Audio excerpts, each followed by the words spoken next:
राजस्थान के अंदर लोकसभा चुनाव है वो संपन्न हो गई, वोटिंग हो गई, परंतु 4 ऐसी सीटें हैं जहां पर सबकी नजरें टिकी हुई है कि आखिर चुनाव कौन जीत रहा है।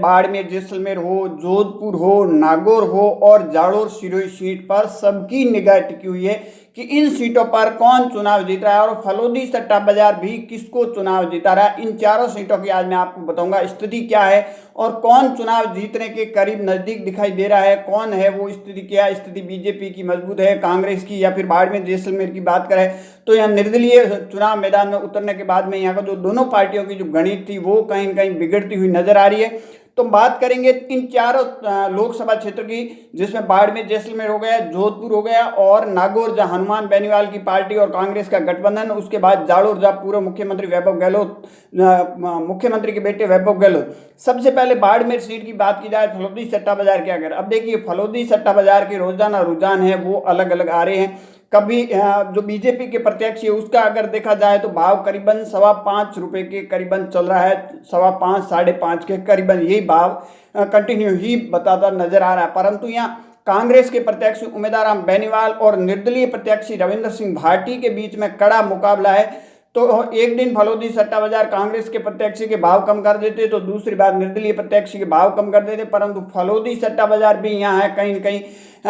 भाव एग्जिट भाव नहीं देता हुआ नजर आ रहा है। इस बार की जो ये सीट है इसका जो समीकरण है वो कहीं न कहीं आपको अलग अंदाज में दिखा जा रहा है। अब कभी तो निर्दलीय के 1 सवा रुपये हो जाते हैं, तो कभी कांग्रेस के 1 सवा रुपये हो जाते हैं, कभी 70 पैसे पे आ जाते हैं। आज का जो रुझान है उसमें कांग्रेस के 80 पैसे है तो निर्दलीय के 75 पैसे भाव भी है रुझान। अब फलोदी सट्टा बाजार भी सही तरीके से बाड़मेर सीट पर नहीं दे रहा। अब चलते हैं अगली जोधपुर सीट की, तो यहाँ बीजेपी के मंत्री है जो रिपीट हुए हैं, गजेंद्र सिंह शेखावत। गजेंद्र सिंह शेखावत के जो भाव है वो महज 25 से 30 पैसे ही भाव चल रहे हैं, मतलब प्रबल दावेदारी है ये सीट बीजेपी चुनाव जीतती हुई नजर आ रही है। वहीं कांग्रेस के प्रत्याशी अगर करण सिंह उचियाड़ा की बात की जाए तो करण सिंह उचियाड़ा के 3 रुपये 80 पैसे के और 4 रुपये के बीच में करीबन भाव चल रहे हैं सट्टा बाजार के अंदर। मतलब अगर यहाँ की बात की जाए, जोधपुर लोकसभा सीट की बात की जाए तो 16 से 20 गुना प्रबल दावेदारी से बीजेपी सीट है निकालती हुई। फलोदी सट्टा बाजार के मुताबिक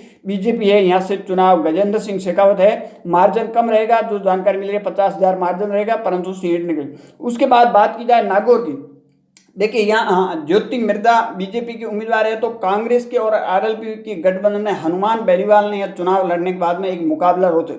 अगर यही चुनावों की तारीख से पहले देखें तो फलोदी सट्टा बाजार का जो रुझान था वो था ज्योति मिर्धा की तरफ, और कई लोग आरोप लगा रहे कि ज्योति मिर्धा ने अच्छे खासा मैनेज भी सट्टा बाजार को करके रखा। जैसे ही चुनाव संपन्न होते हैं शाम 5 बजे तो उसका परिणाम उल्टा हो जाता है।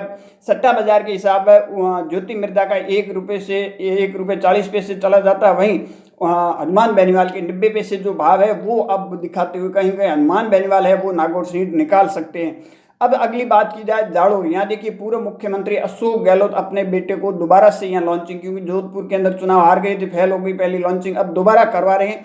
तो यहाँ देखिए एक साइड बीजेपी के प्रत्याशी लुम्बाराम चौधरी जिनके महज 85 पैसे ही भाव चल रहे हैं, तो अगर देखा जाए तो कांग्रेस के प्रत्याशी वैभव गहलोत के है वो 2.5 रुपये के करीब बने। परंतु यहाँ ग्राउंड की स्थिति एक अलग नजर आ रही। ग्राउंड की स्थिति ये जो जानकारी मिल रही है और जहाँ हमने बात की तो वहाँ जो कांग्रेस के प्रत्याशी वैभव गहलोत है वो मजबूत स्थिति में दिखाई देते हुए नजर आ रहे, परंतु सट्टा बाजार में इसका कहीं कहीं अपोजिट। तो ये था इन 4 लोकसभा